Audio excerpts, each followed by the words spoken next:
BFM Business, Startup & Co. Et c'est la fondatrice de Clustry qui est avec nous ce soir, Bénédicte de Raphaëlis Soissons. Bénédicte, bonsoir.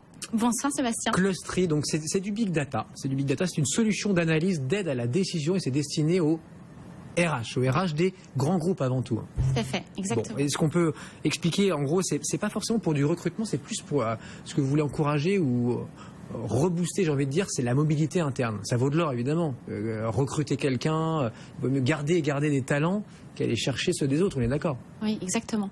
En fait, Clustry, c'est s'inspirer aujourd'hui de, vous l'avez dit, Big Data, 25 millions de parcours de professionnels dans le monde entier, sur tous les secteurs d'activité. Est-ce que vous avez ça, 25 millions de profils aujourd'hui? Aujourd'hui, c'est ça, 25 millions de profils. Ouais. Et l'ambition, c'est de casser les silos et les process de clonage en place dans les grandes entreprises. Effectivement, mobilité interne et pas recrutement. Pourquoi?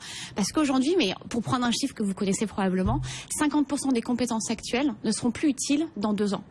Donc, la problématique pour les RH aujourd'hui, c'est de se dire comment est-ce que... J'ai du mal à le croire, ce chiffre. Comment les nouveaux métiers qui apparaissent chaque année, plus 25%. Ouais, 50% des compétences actuelles. Parce que 25% de nouveaux métiers chaque année, avec la rupture créée par le numérique, et donc la nécessité de changer de paradigme. De dire comment est-ce que je raisonne en dehors des modèles préconçus, comment est-ce que je raisonne sans les compétences, et comment est-ce que je vais valoriser non plus les CV, parce qu'on pourra plus se baser sur les CV, mais les potentiels. Et comment est-ce que je développe les talents, les salariés, sans les cloisonner. Et ce qui permet effectivement de garder ses salariés.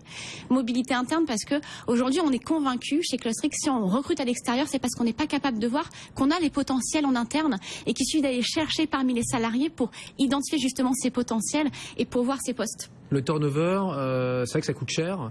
Il y a beaucoup de secteurs où c'est trop, hein, c'est 5-10%. Alors, dans le côté consommateur, notamment chez les opérateurs de télécom, on parle de churn. Je ne sais pas comment on appelle ça chez les salariés quand ils partent. Turnover, c'est ça. Turnover aussi. Ouais. Bon. Mais vous, c'est vrai que vous auriez pu aller sur... tout le monde va là-dessus, sur les solutions de matching classique, donc de recrutement. Ça dit, bon, il y a peut-être un embouteillage. Vous avez eu l'idée de vous concentrer sur la mobilité interne. Et c'est là où c'est une idée de génie, parce que pour les DRH, du SBF 120 ou du CAC 40, c'est une vraie demande. Oui, parce que vous l'avez dit, le turnover aujourd'hui, pourquoi les salariés quittent leur entreprise? Parce qu'ils sont convaincus que c'est plus facile de trouver un poste différent et donc d'avoir une carrière diversifiée à l'extérieur. Aujourd'hui, 25% des salariés quittent leur entreprise pour cette raison-là. Alors qu'en fait, en interne, ils pourraient avoir un parcours diversifié. Prenons un exemple. Alors vous citez souvent le community manager. Bon, d'ailleurs, je ne sais pas si ça existe encore vraiment tel qu'on le dit. En disant, ça peut être un ancien commercial parce que c'est lui qui connaît le mieux sa boîte et qui va répondre à tout le monde, communiquer, vendre, voilà. D'autres exemples, R&D marketing, RH business developer, de designer à développeur de nouveaux business. Donc designer, on est sur une conception produit, mais en fait on se dit mais comment est-ce qu'on peut être sur une conception produit et ensuite sur le fait de développer des nouveaux business. Mais il y a une problématique qui est commune. Quand on est designer, on doit raisonner avec des contraintes, les contraintes du produit, et on doit innover par rapport à ça. Quand on doit développer des nouveaux business, on est sur une contrainte de marché et on cherche encore une fois à raisonner out of the box en disant comment est-ce que je peux développer de nouvelles idées. Et là c'est des transversalités qui sont possibles. Ce qui est intéressant avec le big data, c'est d'avoir le discours de preuve sur le fait que ces transversalités, elles sont possibles et elles peuvent être reproduites chez nos clients. C'est aujourd'hui, c'est en fait ce qu'apporte la techno au DRH, c'est ce discours de preuve de dire ça existe à l'extérieur, vous pouvez le faire chez vous et ça va être pertinent et performant et ça va vous permettre de garder vos salariés parce que vous allez justement pouvoir leur proposer des parcours, des passerelles qui sont transversales avec des sauts de carrière qui leur permettent d'être motivés dans leur évolution et ne pas aller en fait à l'extérieur. Et donc la problématique du turnover que vous évoquiez, c'est une des problématiques qu'on adresse évidemment. Elle est à l'extérieur ou le problème aussi des seniors. Enfin seniors en France, voilà, à 40 ou 50 ans on va dire, on est déjà vieux. Ça peut répondre aussi à ce type de problématique? Oui, chez nos clients. Les chômeurs seniors là? Exactement, les seniors. En fait, on traite toutes les populations à enjeu. Ça peut être les seniors, les parcours, les profils internationaux diversifiés. La problématique des seniors, aujourd'hui, on a vu le chiffre du chômage qui a été publié, comme quoi on a beaucoup de seniors qui sont au chômage. En France, voilà, c'est les jeunes et les vieux chômeurs, entre guillemets. Exactement. Mais pourquoi? Parce que les grandes entreprises estiment que leurs compétences sont obsolètes. Parce qu'elles raisonnent encore sur l'approche des compétences. Et c'est là où nous, on veut apporter une approche par le potentiel. Parce que c'est un mythe de dire qu'il y a une obsolescence des compétences. Pourquoi? Parce qu'on les a pas fait fait évoluer. Donc si on les fait pas évoluer dans leur métier, c'est évident que ça devient des experts très spécifiques et qu'ensuite c'est compliqué de leur proposer un parcours transversal. Et c'est là où la transversalité, il faut prendre conscience du fait qu'elle doit être proposée dès le départ du parcours de chacun des salariés dans l'entreprise. Et donc ce matching, ça se fait via vos algorithmes, j'imagine, enfin votre algorithme. Nos algorithmes, parce qu'on a développé plusieurs algorithmes qui sont spécifiques sur chacun des clients, qui évoluent en permanence, qu'on personnalise par rapport à chacun de nos clients, à leurs problématiques, à leurs spécificités. Ça a séduit des grands comptes et puis ça a séduit aussi des investisseurs.